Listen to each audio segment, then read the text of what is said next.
বিরিয়ানির সাথে বোরহানি না হলে একদমই চলে না। আর তাই আজকে বানিয়েছি বোরহানি।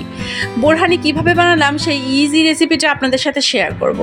আসসালামু আলাইকুম বন্ধুরা, আমি সিরাজুম মনিরা আজকে আবারও চলে এসেছি আপনাদের সাথে অনেক গল্প করব আর সাথে দেখাবো আমি কিভাবে খুব সহজেই রেস্টুরেন্ট স্টাইল বোরহানি বানালাম। প্রথমে নিয়ে নিচ্ছি 1 চামচ সাদা গোলমরিচ এবং 1 চামচ সাদা সরিষা, আর এই দুটোকে খুব সুন্দরভাবে আমি ব্লেন্ড করে নিয়েছি। এরপরে নিয়ে নিচ্ছি 1 মুঠ খানিক ধনিয়া পাতা, 1 মুঠ খানিক পুদিনা পাতা এবং 5-6টা কাঁচামরিচ। এখন এটা ব্লেন্ডারে একটা স্মুথ পেস্ট বানিয়ে নিব।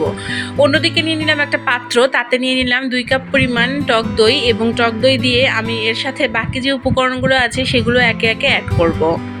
টক দইয়ের সাথে প্রথমে অ্যাড করে দিলাম ভেজে রাখা সরিষা এবং গোলমরিচের গুঁড়া, তারপরে অ্যাড করে দিচ্ছি ধনিয়া পাতা, পুদিনা পাতা এবং কাঁচামরিচের পেস্ট এবং তারপরে অ্যাড করে দিব ভেজে গুঁড়ো করা জিরে। আমি 1 চামচ পরিমাণ অ্যাড করছি। বোরহানিতে আমি আধা চামচ পরিমাণ আদা বাটা ব্যবহার করব এবং তার সাথে ব্যবহার করব 4 টেবিল চামচ পরিমাণ চিনি, আর তারপর দিয়ে দিব 1 টুকরো লেবুর রস। তারপরে সব কিছু হালকা হাতে একটু মিশিয়ে নিব। বোরহানি বানানোর জন্য ব্লেন্ডারের প্রয়োজন হয় না, সব উপকরণগুলো একটু ভালোভাবে মিক্স করে নিলেই হয়ে যায়। আর এই জন্যই কিন্তু আমি বোরহানি বানানোর জন্য কখনোই ব্লেন্ডার ব্যবহার করি না। এখন দেখেন দইয়ের সাথে বাকি যে উপকরণগুলো আছে সব অ্যাড করে দিয়ে আমি সবগুলো খুব সুন্দর করে মিক্স করে নিচ্ছি। আর এখনও কিন্তু আমি পানি অ্যাড করিনি। আগে আমি থিকনেসটা দেখবো যে কতটুকু ঠিক হয়েছে, তার সাথে আমি পরিমাণ মতো পানি ব্যবহার করব। তবে বোরহানি খুব বেশি পাতলা খেতে ভালো লাগে না, তাই আমি একটু চেষ্টা করব ঘন রাখার। আমি 2 কাপ পরিমাণ টক দই নিয়েছি আর তার সাথে অ্যাড করলাম 1 কাপ পরিমাণ পানি। আমার মনে হয় এটাতেই যে থিকনেস হবে সেটুকু থিকনেসই আমার প্রয়োজন। আপনারা যদি বেশি পাতলা তৈরি করেন তাহলে বেশি পানি অ্যাড করতে পারেন, তবে আমার মনে হয় যে বোরহানি খুব বেশি পাতলা খেতে ভালো লাগে না। 1/2 কাপ পানি অ্যাড করার পরে আমি আবারও একটু ভালো করে মিক্স করে নিব এবং মিক্স করে দেখছি যে এর সাথে আবার লবণটা ঠিক আছে কিনা।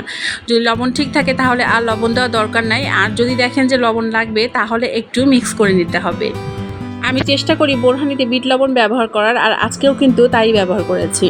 আমি প্রথমে 1 টেবিল চামচ বিট লবণ ব্যবহার করেছিলাম, এখন মনে হচ্ছে আর একটু দেওয়া দরকার, তাই অল্প সামান্য অ্যাড করে দিচ্ছি এবং তারপরে আবারও ভালোভাবে মিক্স করে নিব। রেস্টুরেন্টের আশায় বসে না থেকে বাসায় বসেই খুব মজাদার এই বোরহানি বানিয়ে ফেলতে পারবেন আর বিরিয়ানির সাথে সার্ভ করতে পারবেন। আমার বাড়িতেও প্রায়ই এই বোরহানিটা বানানো হয়। যখন বিরিয়ানি বানানো হয় তার সাথে একটু বোরহানি না হলে একদমই চলে না। এখন আমি 2টো গ্লাস নিয়েছি আর তাতে এই বোরহানিটা সার্ভ করব। আপনারা যারা এখনও বাসায় বোরহানি বানানো ট্রাই করেননি তারা অবশ্যই এই রেসিপিটা ফলো করে বাসায় বোরহানি বানাবেন। আর এই বোরহানিটা যদি একবার বানিয়ে খান তাহলে আর রেস্টুরেন্টের বোরহানি খেতে একদম ইচ্ছে করবে না। দেখছেন তো আমার বোরহানিটার কালার এবং টেক্সচার কতটা সুন্দর হয়েছে। আর আজকে কিন্তু এখানেই শেষ করছি, কথা দিচ্ছি আগামীকাল আবারও হাজির হয়ে যাব এই একই সময়ে নতুন অনেক গল্প নিয়ে। সাথে থাকবে মজার মজার রেসিপি। সবাই ভালো থাকবেন আর আমার জন্য দোয়া রাখবেন। আল্লাহ হাফেজ।